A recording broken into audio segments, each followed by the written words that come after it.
Hello everyone, welcome to True IAS. Next हम लोग बात करते हैं डेवलपमेंट बैंक्स के बारे में। डेवलपमेंट बैंक्स क्या दिख रहा है आपको? ये एक प्रकार से किसके लिए रिस्पॉन्सिबल है? देश के इकोनॉमिक ग्रोथ के पहियों को घुमाने के लिए, यानी कि किसी न किसी प्रकार की डेवलपमेंट लाने के लिए इनका योगदान होता होगा, है ना, किसी भी फॉर्म के अंदर। तो ये जो है, they provide long term finance and support to the sectors of Indian economy जहाँ पर हाई रिस्क इन्वॉल्व है और उस सेक्टर में जो लोग काम कर रहे हैं they cannot have access to adequate loans from commercial banks.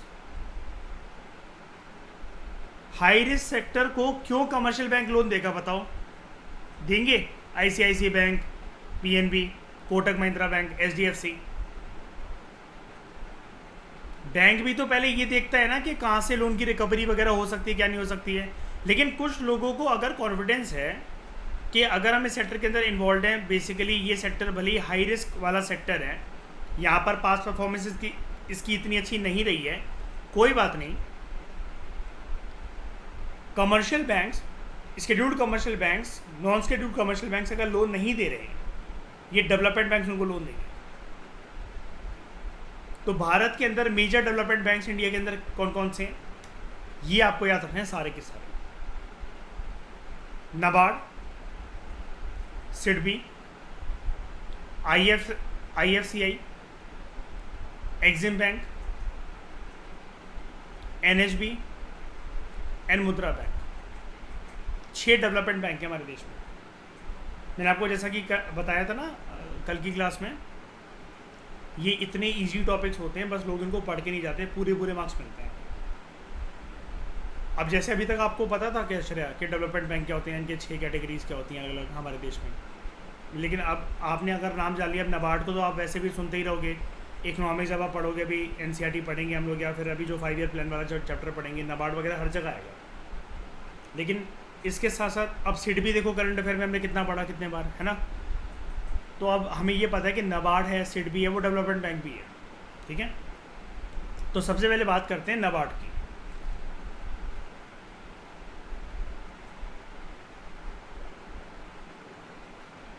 One of the most important topic of UPSC, NABARD, ठीक है। इसको ध्यान से समझना। नाबार्ड की फुल फॉर्म होती है national bank for agriculture and rural development. ये एक टॉप लेवल का डेवलपमेंट बैंक है। इसका हेडक्वार्टर मुंबई में है। ब्रांचेस ऑल ओवर इंडिया फैली हुई हैं, स्पेशली रूरल एरियाज में। नाबार्ड को इस्टेब्लिश करा गया था बी सेवारमन कमेटी की रिकमेंडेशंस के बेसिस पर 12 जुलाई 1982 को, ताकि नाबार्ड एक्ट 1981 को इम्प्लीमेंट करा जा सके, national bank for agriculture and rural development act. NABARD से पहले रूरल एरियाज में डेवलपमेंट लाने के लिए कुछ और बॉडीज चलती थी, तो इसने उन बॉडीज को रिप्लेस कर दिया। It replace the agricultural credit department ACD, इसके अलावा rural planning and credit cell RPCC. RBI के अंतर्गत ये काम करते थे, 2 चीज़ें। और तीसरी चीज़, मतलब ये दोनों आरबीआई के अंतर्गत काम करते थे, 1 और 2, और number 3 agricultural refinance and development corporation. ये 3 बॉडीज़ जो काम करती थी रूरल डेवलपमेंट के लिए, ठीक है, या एग्रीकल्चर डेवलपमेंट के लिए। 2 तो थी जो आरबीआई के अंतर्गत काम करती थी, एग्रीकल्चरल क्रेडिट डिपार्टमेंट और rural planning and credit cell, RPCC और एसीडी। ये भी रिप्लेस हो गए। प्लस तीसरी एक बॉडी जो काम करती थी ARDC, agricultural refinance and development corporation, इसको भी रिप्लेस कर दिया। कुल मिलाकर 3 बॉडीज़ को रिप्लेस करा, जिसमें से 2 आरबीआई के अंतर्गत काम करती थी। और इन तीनों को मर्ज करके किस में डाल दिया गया? नाबार्ड की नॉर्मल फंक्शनिंग में, ठीक है, कि अलग अलग ये बॉडीज़ अगर रहेंगी तो कन्फ्यूजन हो सकती है, तो इन सब के स्ट्रक्चर फंक्शन वगैरह को मर्ज कर दिया गया, एक ब्रॉडर चीज़ बना दी गई नाबार्ड। तो यानी कि इनके मर्जिंग के बाद ना, जब इसको रिप्लेस करा गया, मर्जिंग मत तो रिप्लेसमेंट कह लो, जो मर्जी कह लो, लेकिन सिमिलर तरीके से जो बॉडीज फंक्शन कर रही थी उनको डिसॉल्व करके नाबार्ड एक पावरफुल एपेक्स डेवलपमेंट बैंक बन गया। नाबार्ड जो है, इसको रिस्पॉन्सिबिलिटी दी गई है, इसका मैंडेट क्या है, it has been interested with matters concerning policy, planning and operations. किस फील्ड में? In the field of credit for agriculture, किसानी करने के लिए, खेती बाड़ी करने के लिए लोन मिल जाए किसानों को, और कुछ दूसरी इकोनॉमिक एक्टिविटीज़ के लिए भी जो कि रूरल एरिया से जुड़ी हुई है भारत के अंदर। 2018 तक नाबार्ड के पास जितना ऑथराइज कैपिटल था, ठीक है, उसको रेज कर दिया गया और इसके पास 30,000 करोड़ का ऑथराइज कैपिटल होता है। किस लिए? यही क्रेडिट प्रोवाइड करने के लिए एग्रीकल्चर सेक्टर में और दूसरी इकोनॉमिक एक्टिविटीज़ में रूरल एरियाज में। क्योंकि याद रखना, नाबार्ड जो है वो वर्क ही कहाँ पर करना है, नाम में क्या लिखा हुआ है, national bank for agriculture and rural development. तो यूपीएससी कितना भी ट्रैप करे, लेकिन इसके नाम को याद रखना। नाबार्ड ना मेन एजेंसी है, एक स्कीम चलती है हमारे देश में, रूरल इंफ्रास्ट्रक्चर डेवलपमेंट फंड। गाँव में अगर इंफ्रास्ट्रक्चर डेवलपमेंट आनी है अगर किसी प्रकार की, तो उसके लिए मेन फंडिंग एजेंसी कौन सी हमारे देश में? नाबार्ड। और उसके लिए डेडिकेटेड स्कीम है हमारे देश में इंफ्रास्ट्रक्चर डेवलपमेंट गाँव में लाने के लिए, रूरल इंफ्रास्ट्रक्चर डेवलपमेंट फंड। तो नाबार्ड की पावर्स एंड फंक्शन क्या है? नाबार्ड जो है ये एक एपेक्स टॉप लेवल की फाइनेंसिंग एजेंसी की तरह काम करता है उन इंस्टीट्यूशंस के लिए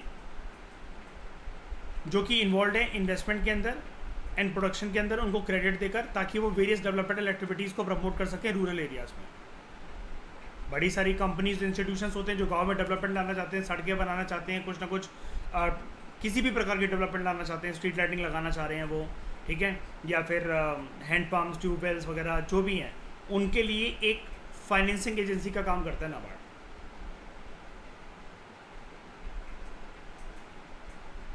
वो फाइनेंशियल इंस्टीट्यूशंस जो कि सड़कें बनाना, स्ट्रीट लाइटिंग लगाना, हैंड पम्प, ट्यूबवेल, ऐसे डेवलपमेंट के लिए रिस्पॉन्सिबल है रूरल एरियाज़ में।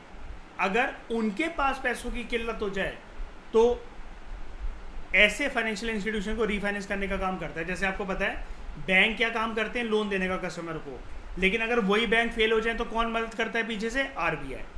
ऐसी रूरल सेक्टर में कुछ फाइनेंशियल इंस्टीट्यूशंस हैं जो कि रूरल इकोनॉमी को बूस्ट करने में लगे हुए हैं।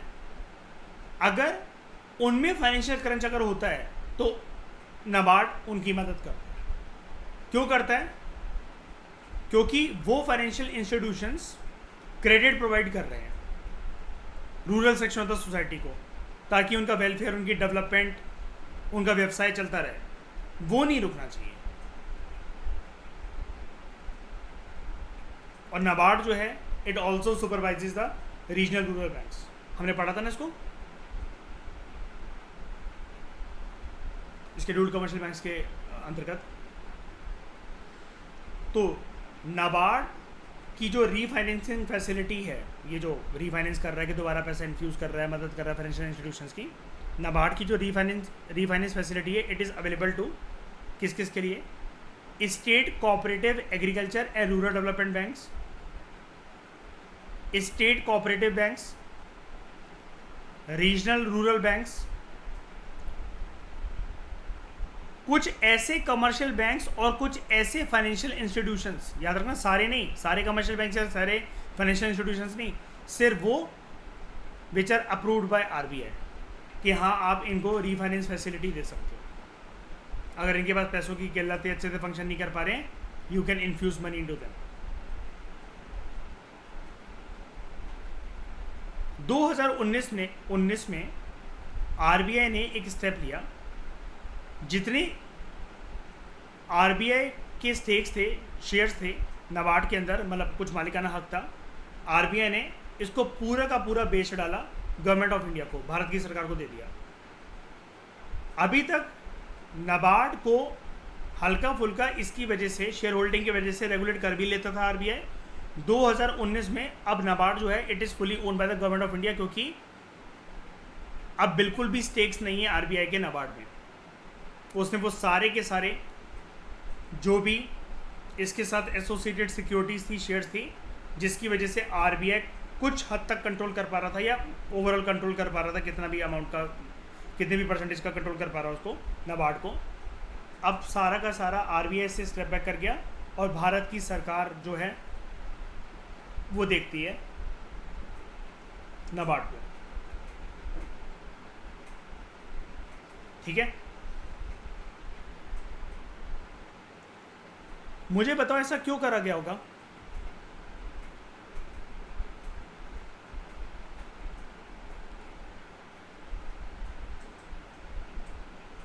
नाबार्ड क्योंकि अपने आप में क्या है बेसिकली, आपने अभी तक इसका क्या देखा? ये फाइनेंसिंग और रीफाइनेंसिंग इंस्टीट्यूशन ही है ना, पैसे ही देगा ना बार बार, और पैसे को रिचार्ज करता रहेगा। तो आरबीआई को लगा यार देखो हम तो पैसा दे नहीं सकते इसे यार, हम नोट बना बना के प्रिंट करके तो देंगे नहीं, सरकार ही दे रही है। और ये फिर ये जो फाइनेंशियल इंस्टीट्यूशन है उनको रिफाइनेंस करने का काम कर रहा है, मतलब बार बार पैसे को रिचार्ज कर देता है। गुस्से में नहीं गया था आरबीआई ऐसा, लेकिन आरबीआई को लगा जब काम ही इसका एक तरीके से फाइनेंसिंग एजेंसी की तरह है, तो पैसे हम तो देख ही नहीं सकते कि कितने आ रहे हैं कितने जा रहे हैं इसके पास।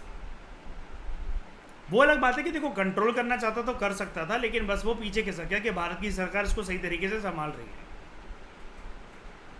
और एक और चीज़ आरबीआई को लगी थी कि इसकी जो मैनेजमेंट है, जिस तरीके से बना रखा है इसके पूरे के पूरे स्ट्रक्चर को, वो इंटरनली काफ़ी ज़्यादा मजबूत है।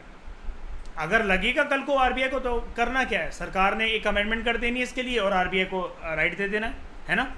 अभी लेकिन ये अच्छे से काम कर रहा है। ठीक है, 1982 में 12 जुलाई को इसको स्टैब्लिश करा गया था, याद रखना।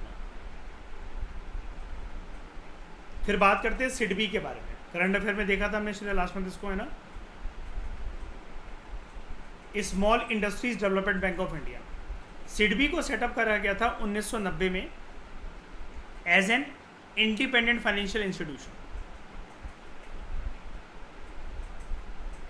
जिसका एम था एमएसएमईज की ग्रोथ एंड डेवलपमेंट को सुनिश्चित करना, micro small and medium enterprises की। इनिशियली इसको इनकॉर्पोरेट करा गया था as a wholly owned subsidiary of, किसकी subsidiary? Industrial development bank of India, IDBI. Currently इसकी ओनरशिप जो है अभी किसी की सब्सिडरी नहीं है, it is under the ownership of government of India, और बड़े सारे गवर्नमेंट ऑफ इंडिया के द्वारा ओन करे जाने वाले या कंट्रोल करे जाने वाले इंस्टीट्यूशंस, मतलब this plus this.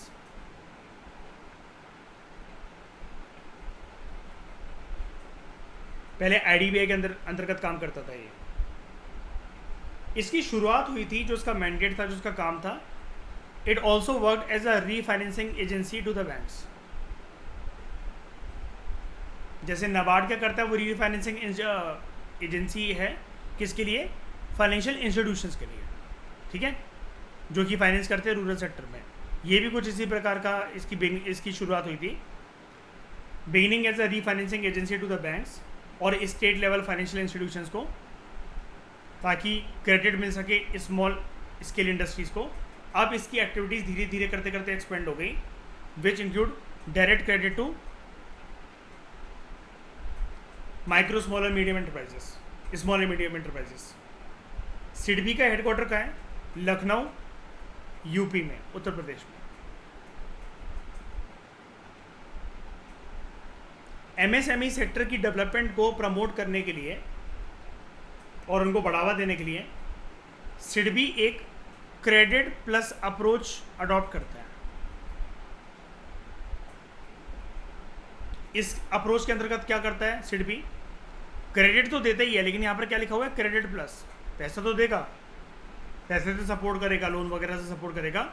It supports enterprise development, skill upgradation, marketing cluster development, technology modernisation, अपनी प्रमोशनल और डेवलपमेंट सपोर्ट देकर एमएसएमईज को जितना हो सकता है। यानी कि अगर आप एक चीज़ पे फोकस करो, अगर ये स्किल अपग्रेडेशन के लिए रिस्पॉन्सिबिलिटी ले रहा है micro small and medium enterprises की, यानी कि इसके पास पूरे का पूरा एक सेटअप होगा ये सब काम करने के लिए, है ना। वाइड रेंज ऑफ एक्टिविटीज़ खुद भी परफॉर्म करता होगा, तभी तो हेल्प कर पा रहा है एमएसएमई की। इसकी वजह से जो नए नए स्टार्टअप्स होते हैं ना, जो नए नए लोग होते हैं, जैसे मैं आपको बता रहा था कि कुछ इंजीनियर्स होते हैं, आईआईटीएंस होते हैं, वो सबको छोड़कर अपना स्टार्टअप वगैरह कुछ करना चाहते हैं, लॉन्च करना चाहते हैं, तो उसके लिए उनके लिए सिड भी एक वरदान है,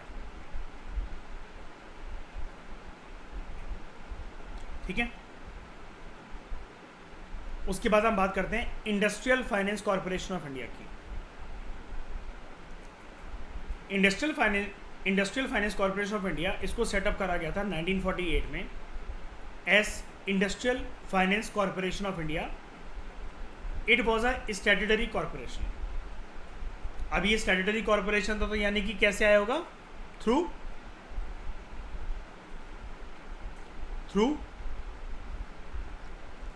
act of the parliament.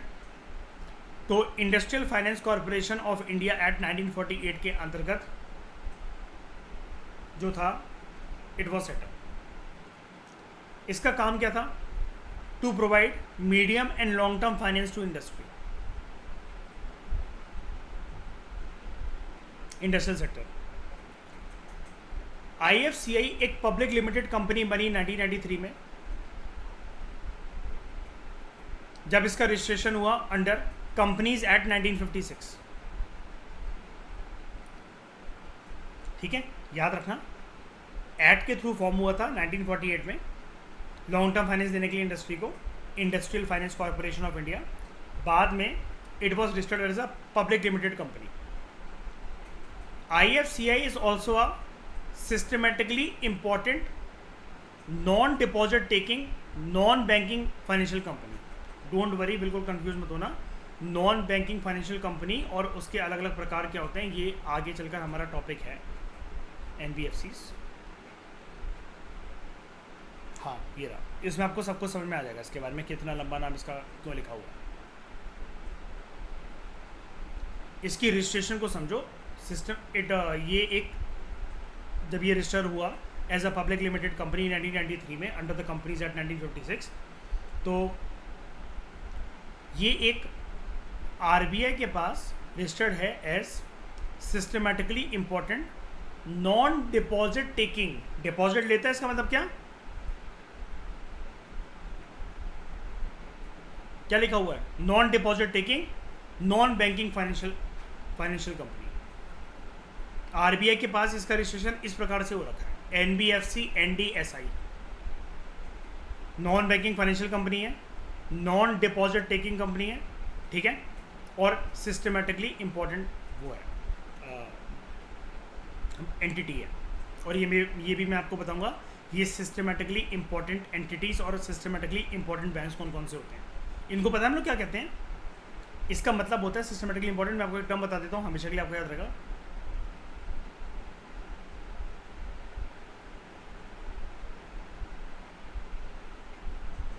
To big to fail. क्या कहते हैं? Too big to fail. उसको हम लोग कहते हैं सिस्टमेटिकली इंपॉर्टेंट एंटिटीज। इतने बड़े हैं कि फेल नहीं हो सकते, इतना ट्रस्ट है हमारा। और इनके लिए ना जनरली आपको पता है ना, क्रेडिट रेटिंग एजेंसीज होती हैं, इनको मिलती है AA+ रेटिंग या फिर AAA+ रेटिंग। तो प्राइमरी बिजनेस जो है IFCI का, it is to provide medium to long term financial assistance to the manufacturing, services, infrastructure sectors. अपनी सब्सिडरीज और एसोसिएट ऑर्गेनाइजेशंस के थ्रू IFC और भी एरियाज में बहुत सारी एक्टिविटीज़ को देखता है। Other businesses including broking, venture capital, financial advisory, depository services and factoring etcetera. ठीक है, तो इस डिस्कशन में फिलहाल इतना ही। Thank you very much for discussion.